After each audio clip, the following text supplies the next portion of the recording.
again, everybody that knows me knows that nothing could be like further from the truth. Clearly, I'm sitting right here in my home, right? There's no, none of that. I didn't flee the country. I don't run. I don't have to hide from anybody. I didn't commit any atrocities that I need to answer for, here or in the next life, at the gates, wherever I'm going to get. I don't have to do that like some other people. So if you pay attention to, excuse me, I'm a little emotional, but I get like that. So do my kids. So sorry about that. But if you pay attention to when this lawsuit was launched, is probably like a couple years ago, you'll notice that that's when all of these attacks started coming from my ex. You'll notice that that's when a lot of a barrage of crap started coming over here to us. You'll notice that the kids stopped kind of, over the past years, they stopped kind of seeing their dad as much. And also, again, I have 5 kids, so I've always been like, an open book. All my other kids consider, let me turn to the light, consider Russell to be, considered him to be at one point in time like an uncle. We were all very close. And that goes for all my baby dads, by the way. There's evidence of that. You can see them, on various far and few between events, but you can see them sometimes like on the red carpet, and you'll see one person with all the kids, right? We get along like a family, like friends, like whatever. So you'll notice that all of this down talking and all of this stuff started to take a turn around these past couple of years, I think coinciding with that lawsuit. But I just want to come and say, and I never get into this. I usually let people go and rant and rave. It's funny though how this particular person in question, because I could go in on a few of them, one by one. But it's funny how this particular person, if you, again, go look back, you'll see on their page that they post all these pictures like we're together, like we're friends. They've even posted pictures and then said like, I just got off the phone with my kids. They sent me this great picture. None of that's true. I like receipts. So of course I have text messages. I have messages from all my kids. You can go and see. I think the bottom line, like probably the breaking point for all of this was over the past many months when their dad just sort of cut them off. He was contributing a little bit of cash to their like monthly, college spending, not much, a couple $100 probably, maybe $500. Maybe a little more. Again, all these things can be, proven with receipts. I love receipts, so folks can always go and get receipts and show over the years. And so one day he just kind of cut the kids off. There was no more money coming in, no more like allowance, quote unquote allowance. I think he probably did that just to double up the expenses on me, which is no problem. I stepped up, I did it. But when he did this, it was around just before finals and graduation. It was some months ago, just before finals and graduation. And he did it without telling the kids or talking to the kids or anything. He did it, it's funny, after he did an interview with, I heard some clips from an interview with this young man. I don't know, but I see him a lot. I think his name is Academic or DJ Academic. Oh, happy Juneteenth, you guys. We're doing all this on Juneteenth. Come on, let it go. Let it out.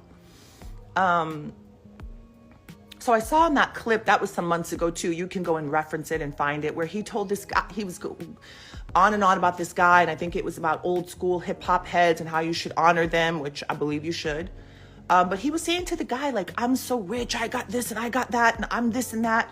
None of that could be further from the truth. He has turned around. And then again, I have records and evidence of this where he's told the kids in writing, we have it, text messages, I'm broke, I this, I that, I can't, go get it from your mom. Now, meanwhile, I have been financially carrying this person probably for the last at least 10 years, myself and my ex-husband. Again, this is all proven with receipts. So if whatever, somebody doesn't like what I'm saying, we could talk about it. We can come, we can open up our receipts. I love it. I love receipts. But I've taken care of this person to the tune of many, many, many millions of dollars to help with their bills, their overhead, their companies that they run into the ground, their unsuccessful bids, all of their stuff. I don't necessarily speak for my kids, but I think I could take probably a good shot at it. They're sleeping right now because it's not even 8:30 in the morning. But my two oldest girls, they're young women. They're young women of the world. I think that was very tough for them, that their dad like kind of cut them off and cut off conversation and cut off helping them. And he's even said things to them like, why did you go to college? You shouldn't have gone to college. You wasted that money. You could have saved it. While I'm up here trying to hustle the kids over the finish line. You know, that was crazy. It's just been so many things that kind of negate what I'm trying to do over here at my house. Again, like I live in Beverly Hills, California. You know, I go between New York and LA. People know how to find me. They know how to see me. I see people walking up and down the street all day, every day. I'm just not going to tolerate this from someone who's not on the streets walking around every day. They are like, I don't know, apparently like hiding under a rock someplace far away in another country. You know, again, these girls are adults. They are young adults.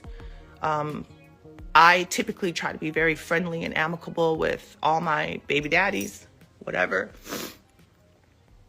But I think it comes a time when you guys have to ask yourself, why are these women, young women, not supportive or not really trying to hear that? Or what have they gone through? What have they seen that they, you know, that has turned them off or that has put a bad taste in their mouth? You know, we've seen a lot lately over the years. And I have literally stood by these people and this man all my life. Be sure to like, comment, and subscribe.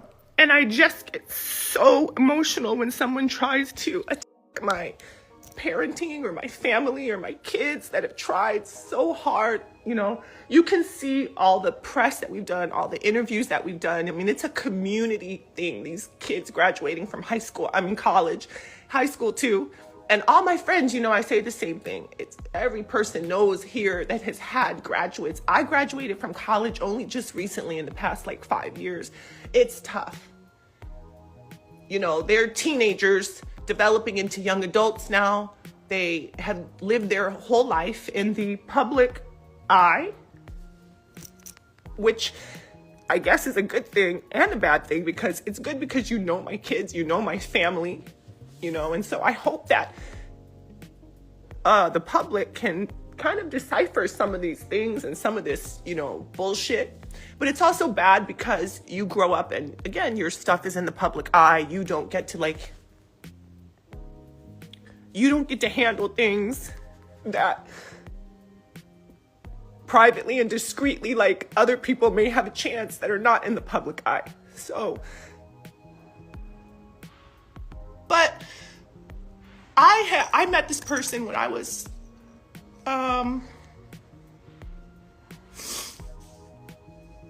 in high school in St. Louis, Missouri. I was modeling. I was 16 years old. Like, I've known you, and everybody knows. Again, that's documented. You can see. I believe I was maybe a sophomore. I know it was before junior prom and senior prom, because I went to both of those proms alone with my friends when I was dating them. So it was definitely long before junior and senior prom. I think it was around sophomore year of high school. And again, everybody knows this in my life. You know, I was walking around, they see me. The point of it is, I've known you a long time and I've seen lots of stuff, and I just choose to not go there. Lots of things that I could say over the time. You know, I'm typically the one that he and others would call to have their back, right? I'm the one that they would call to solidify everything, to validate everything. If you always look, whenever they get into trouble, they always want to hop up on the live and do a half screen with me. Again, this was years ago because we don't speak now. But, you know, I'm always the one that kind of puts out the fire. I'm also the one that always runs to the defense of all my friends. So if you see any other women, certainly women that I've come up with, certainly women that are mothers of my other of my kids that I love, I come to their defense. So if they're down and out or something's wrong, yeah, you're always going to see Kimora, big mouth me, running up to the gate, running up, to help. And you know why? It's because I feel like I'm the one that can't be bowled over. Some of these other people can be bowled over. A lot of my women, friends and other moms, they've gone through things. I've lost friends of mine. People have passed on. I've been through a lot. And I've seen where women a lot of times just don't get their just due. They don't get support.